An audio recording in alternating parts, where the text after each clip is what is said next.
ஃப்ரெண்ட்ஹுட்ஸ் மக்களுக்கு வணக்கம். இன்னைக்கு நம்மளோட ஷோல எத பத்தி பேச போறோம் அப்படின்னா, பிக் பாஸ் பத்தி தான் பேச போறோம்.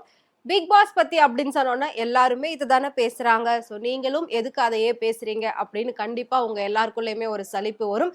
ஏன்னா, பிக் பாஸ் அவ்ளோ வொர்ஸ்ட்டா போய்க்கிட்டு இருக்கக்கூடிய ஒரு ஷோ. பட் இந்த ஷோவ பத்தி இப்ப நான் டைரக்ட்டா பேச போறதில்ல. ஆல்ரெடி ஒரு செலிபிரிட்டி இந்த ஷோவ பத்தி பேசியிருக்காங்க. இந்த ஷோவ பத்தி மட்டும் கிடையாது.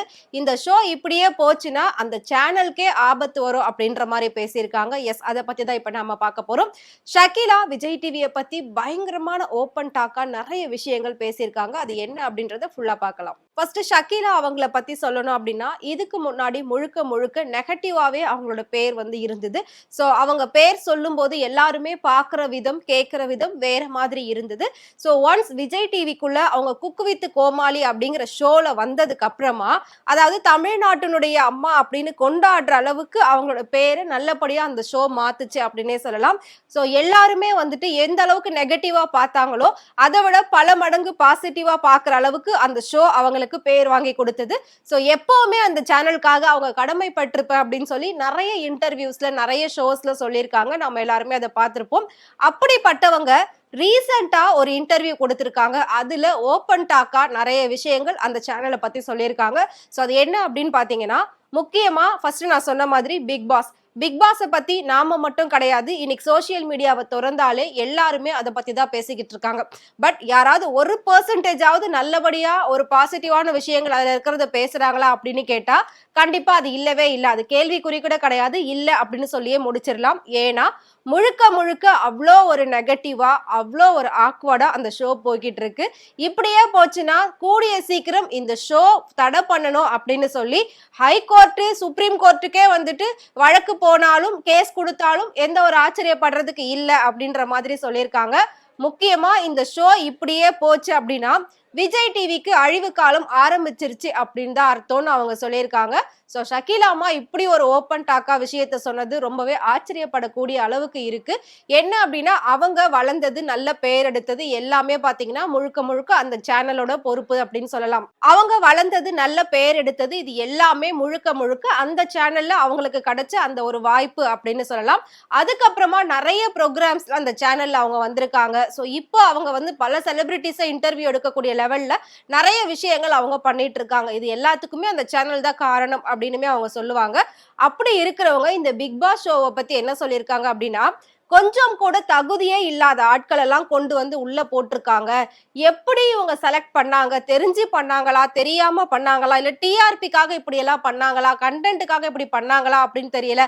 பட் யாரை வச்சு போட்டா கண்டென்ட் நல்லா போகும்னு அவங்க நினைச்சு இவங்களெல்லாம் போட்டிருக்காங்களோ, அதுல யாருமே ஒருத்தர் கூட வந்து பெரிய அளவுல தகுதியே கிடையாது. 1% கூட அவங்கள வச்சு கண்டென்ட் வெளியில போறது கிடையாது. முக்கியமா ரிவ்யூவர். இந்த ரிவ்யூவர்லாம் வந்துட்டு நல்லா இருக்கோ நல்லா இல்லையோ இருந்தாலும் அதை பத்தி பேசி பேசி பேசியே அந்த ஷோவை வந்து வேற ஒரு இடத்துக்கு கொண்டு போய்கிட்டு இருக்காங்க. பட் அது ஒரு நல்ல நிலைமையில ரீச் ஆகுதா அப்படின்னு கேட்டா கண்டிப்பா கிடையவே கிடையாது. முழுக்க முழுக்க நெகட்டிவான ஒரு கமெண்ட்ஸ்க்கு நடுவுல தான் அந்த ஷோ வந்து இப்ப ரீச் ஆகிட்டு இருக்கு அப்படின்னு சொல்லியிருக்காங்க. அதை தாண்டி முக்கியமா கலையரசன் ஒருத்தர் உள்ள போயிருக்காரு. அவர் ஒரு அகோரி. அவர் இதுக்கு முன்னாடி ஒரு பிணம் திண்ணியா இருந்தவர். அதாவது மனுஷனையே தின்னக்கூடிய ஒரு மனிதரா இருந்திருக்காரு. அவரோட வீடியோஸ், அவரோட போட்டோஸ், அவரோட இன்டர்வியூஸ் எல்லாமே நாம நிறைய பார்த்திருக்கோம்.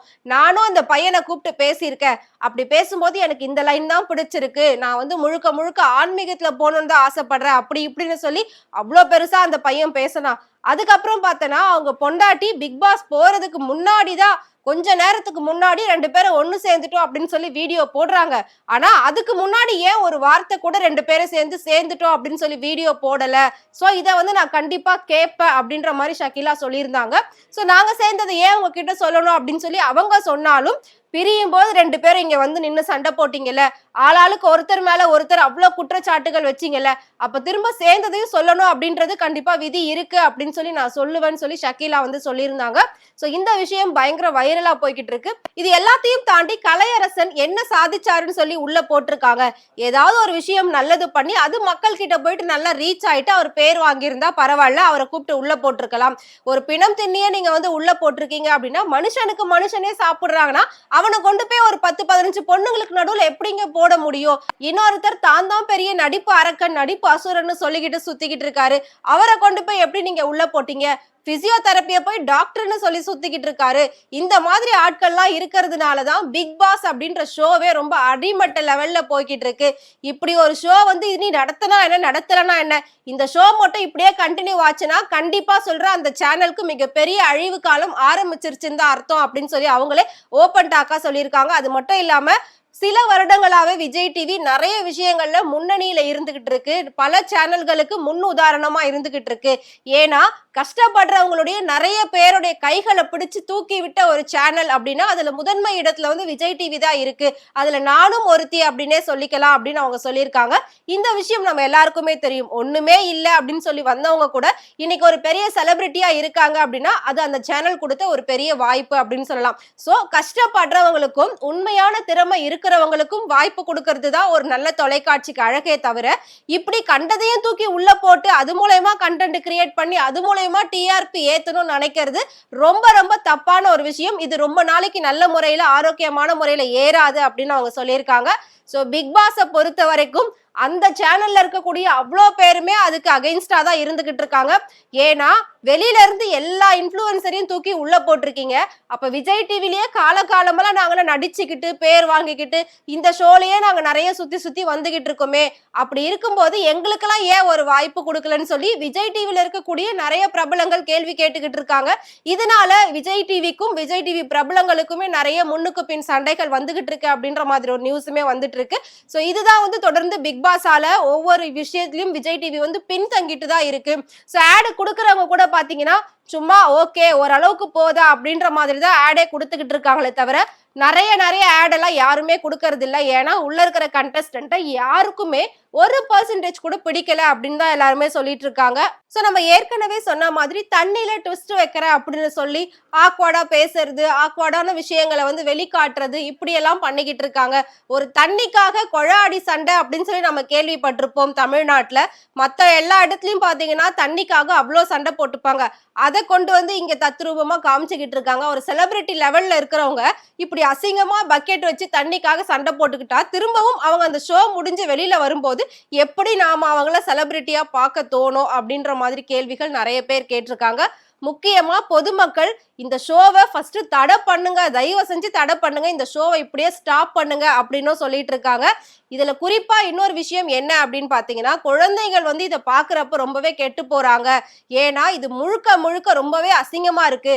பெண் பிள்ளைகள் எவ்வளவுக்கு எவ்வளவு அமைதியான பிள்ளைகள் அப்படின்னு சொல்லி பேர் எடுப்பாங்களோ, ஆனா இது உள்ள போயிட்டு பெண்கள் அப்படின்னாலே சண்டை தான் போடணும் அப்படின்ற மாதிரி தான் இப்ப எல்லா பெண்களுமே ஃபுல்லா சண்டைக்கு நின்னுகிட்டு இருக்காங்க. யாரு நமக்கு கடைப்பா சண்டை போட அப்படின்ற மாதிரியே பாத்துட்டு இருக்காங்க. சோ இதனால குழந்தைகள் வந்து கெட்டு போறதுக்கான வாய்ப்புகள் நிறையவே இருக்கு. சோ ஃபர்ஸ்ட் சண்டை போடுறத நிறுத்துங்க. எல்லாத்துக்குமே சண்டை போட்டுட்டு இருக்காங்க. எந்த விஷயத்த எப்படி சாதிக்கணும்ன்றத கத்துக்கிறதுக்காக கூட அந்த ஷோ முன்னாடி இருந்தது. ஆனா இப்ப ரொம்பவே ஒஸ்டா போயிட்டு இருக்கு அப்படின்னு சொல்லி நிறைய பெற்றோர்கள் நிறைய பொதுமக்கள் வந்து சொல்லிட்டு இருக்காங்க.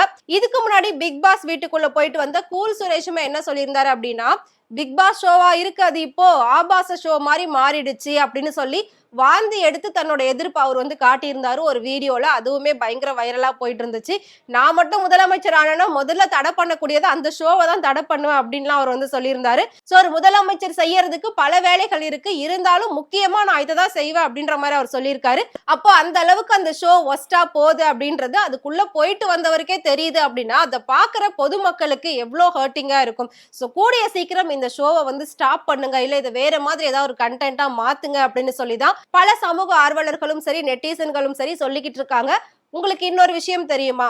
பிக் பாஸ் ஓகே ஸ்டார்ட் ஆயிடுச்சு, இனிமேல் இது வந்து ஸ்டாப் ஆகாது, இது அடுத்து 3 மாசத்துக்கு இப்படிதான் போய்கிட்டு இருக்கோம், நம்ம என்ன வேணாலும் பண்ணலாம் அப்படின்லாம் வந்து சொல்லிட்டு யாரும் யோசிச்சு எதுவும் பண்ண வேண்டாம் உள்ள கண்டென்ட்டுக்காக. முக்கியமா பாத்தீங்கன்னா கர்நாடகால நடக்கக்கூடிய கன்னட பிக் பாஸ் வந்துட்டு ஸ்டாப் பண்ணிருக்காங்க. அந்த ஸ்டுடியோவே க்ளோஸ் பண்ணிருக்காங்க. எதுக்காக அப்படின்னு கேட்டா சோ அதுல ஒரு சில சீர்கேட்டு முறையான விஷயங்களும் அது மட்டும் இல்லாம சுற்றுச்சூழல் பாதிப்படைகிற மாதிரியான ஒரு சில விஷயங்களும் அங்க நடந்ததுனால அந்த ஸ்டுடியோவே க்ளோஸ் பண்ணி அதுல உள்ள இருக்கக்கூடிய அத்தனை கண்டஸ்டன்ட்டையும் வெளியே எடுத்துட்டாங்க. இப்ப அந்த ஷோவையே அப்படியே வந்து ஸ்டாப் பண்ணி வச்சிருக்காங்க. சோ அது நடந்துகிட்டே இருந்தது. திடீர்னு பார்த்தோம்னா இந்த மாதிரி ஒரு ஆக்ஷன் எடுத்திருக்காங்க. அதுவும் கர்நாடக சேர்ந்த ஒரு நபர் வந்து மனு கொடுக்க போய் அதை ஒரு கேஸா எடுத்துதான் உடனடியா அதுக்கு வந்து சீலும் வச்சாங்க. அதே மாதிரி கூடிய சீக்கிரம் இதுக்கும் வச்சிருவாங்க அப்படின்னு வந்து சொல்லிட்டு இருக்காங்க நிறைய பேர். சோ அது வைக்காத அளவுக்கு கண்டென்ட்டை நீங்க மாத்தி கிரியேட் பண்ணுங்க அப்படின்னுமே சொல்லிட்டு இருக்காங்க. சோ எவ்வளவுக்கு எவ்வளவு பிக் பாஸ் ஷோவை வந்து நீங்க தடை பண்றீங்களோ அது அவ்வளவு சீக்கிரம் உங்க சேனலுக்கு நல்லது அப்படின்ற மாதிரியும் நிறைய பேர் சொல்லிட்டு இருக்காங்க. முக்கியமா செலிபிரிட்டிஸே இதை சொல்லிட்டு இருக்காங்க. இன்னும் ஒரு படி மேல போய் சொல்லணும் அப்படின்னா விஜய் சேதுபதி இந்த ஷோவுல இருந்து விலகிட்டா அது அவரோட மார்க்கெட்டுக்கு ரொம்ப நல்லது அப்படின்னுமே சொல்லிட்டு இருக்காங்க. ஏன்னா இந்த மாதிரி ஒரு ஆட்கள் கூடலாம் அவர் போயிட்டு நின்னு சரிக்கு சமமா பேசி அவரோட வேல்யூ அவர் குறைச்சிக்க வேணாம் அப்படின்னுமே நிறைய பேர் வந்து சொல்லிட்டு இருக்காங்க. சோ விஜய் சேதுபதிக்கே வார்னிங் கொடுக்குற அளவுக்கு மக்கள் எல்லா விஷயத்தையும் ஓப்பனாவே பேச ஆரம்பிச்சுட்டாங்க. ரிவ்யூவர் பாத்தீங்கன்னா முழுக்க முழுக்க நெகட்டிவா தான் இந்த பிக் பாஸை கொண்டு போய் மக்கள் கிட்ட சேர்த்துக்கிட்டு இருக்காங்களே தவிர இதுல இருந்து 1% கூட பாசிட்டிவ் கமெண்ட்ஸ் வர்றது கிடையாது. ஒரு ட்ரெஸ்ஸிங் சென்ஸா இருக்கட்டும், அவங்க வேலை செய்யற விதமா இருக்கட்டும், பெண்கள் நடந்துக்கிற விதமா இருக்கட்டும், இல்லாட்டி ஆண்கள் நடந்துக்கிற விதமா இருக்கட்டும், எல்லாமே முழுக்க முழுக்க ஒரு முகம் சுளிக்க கூடிய ஒரு வகையில இருக்கே தவிர எதுவுமே ஜாலியா சிரிச்சுக்கிட்டு என்டர்டைன்மெண்டா பாக்குற மாதிரி இல்ல அப்படின்றதுதான் மக்களோட கருத்தா இருக்கு. முக்கியமா திவாகர் அவர்கள் எல்லாம் பயங்கரமா கொட்டி தீர்த்துக்கிட்டு இருக்காங்க. சோ கூடிய சீக்கிரம் இந்த ஷோவை மாத்தணும் அப்படின்றதுதான் பொதுமக்களோட ஒரு வேண்டுகோளா இருக்கு. சோ ஷகிலா அவர்களுமே பாத்தீங்கன்னா முழுக்க முழுக்க இதை பத்தி தான் எல்லா விஷயமும் ஓப்பன் டாக்கா பேசியிருக்காங்க. சோ அவங்க பேசினதுல 1% கூட தப்பே இல்லை அப்படின்னு சொல்லி பல பேர் அவங்களுக்கு சப்போர்ட் பண்ணியும் பேசியிருக்காங்க. சோ விஜய் டிவி நல்லா வளர்ந்துகிட்டு இருக்கு. அது இன்னும் நல்லா வளரணும் அப்படின்னா இந்த மாதிரி தேவையில்லாத ஷோவெல்லாம் முதல்ல பேன் பண்ணுங்க அப்படின்னு சொல்லியிருக்காங்க. இது மட்டும் இல்லாம குக்கு வித் கோமாளி கூட பாத்தீங்கன்னா இப்ப நிறைய ட்ரிகரா போய்கிட்டு இருக்கு, நிறைய பாலிடிக்ஸ் உள்ள நடக்குது. அந்த மாதிரி இல்லாம முழுக்க முழுக்க மக்களுக்கு என்டர்டைன் பண்ற விதமா அதை கொடுங்க. ஃபர்ஸ்ட்ல நல்லா இருந்துச்சு, 2-3 எபிசோட் நல்லா இருந்துச்சு, அதுக்கப்புறம் அது ஃபுல்லாவே பாலிடிக்ஸ்ல போயிட்டு இருக்கு அப்படின்னு சொல்லியிருந்தாங்க. சோ அதுவும் இல்லாம சோ விஜய் டிவி அப்படின்னாலே full and full entertainment show தான் அங்க இருக்கும் அப்படின்றது மக்களோட கருத்து. மக்களோட மனசுல அது ரொம்பவே ஆழமா பதிஞ்சிருக்கு. எல்லாருமே விரும்பி பாக்குறாங்க, குழந்தைங்கள்ல இருந்து பெரியவங்க வரைக்கும் விரும்பி பாக்குறாங்க. காமெடி ஷோஸ் இருக்கு, சோ சீரியல்ஸ் எல்லாம் ரொம்ப நல்லா இருக்கு. அந்த மாதிரி நிறைய விஷயங்கள் அதுல பாசிட்டிவா வந்தது. பட் இப்போ அதுக்குள்ள நடக்கக்கூடிய அந்த ஒரு ஒற்றுமை இல்லாத விஷயம், அதுக்குள்ள நடக்கக்கூடிய அந்த பாலிடிக்ஸ், இது எல்லாமே சேர்ந்து அந்த சேனலுடைய அழிவு காலம் ஆரம்பிச்சிரும் அப்படின்ற மாதிரி சொல்லிட்டு இருக்காங்க. சோ ஷகிலா சொன்ன இந்த விஷயத்தை பத்தி நீங்க என்ன நினைக்கிறீங்க அப்படின்றத மறக்காம கமெண்ட் பாக்ஸ்ல எங்களுக்கு கமெண்ட் பண்ணுங்க. இதே மாதிரி சினிமாவை பத்தியும் சினிமால நடக்கக்கூடிய நிறைய சுவாரஸ்யமான விஷயங்கள் எல்லாமே நீங்க டே பை டே தெரிஞ்சுக்கணும் அப்படின்னு நினைச்சீங்கன்னா மறக்காம ஃப்ரெண்ட் டூட் சேனலை ஃபாலோ பண்ணிக்கோங்க.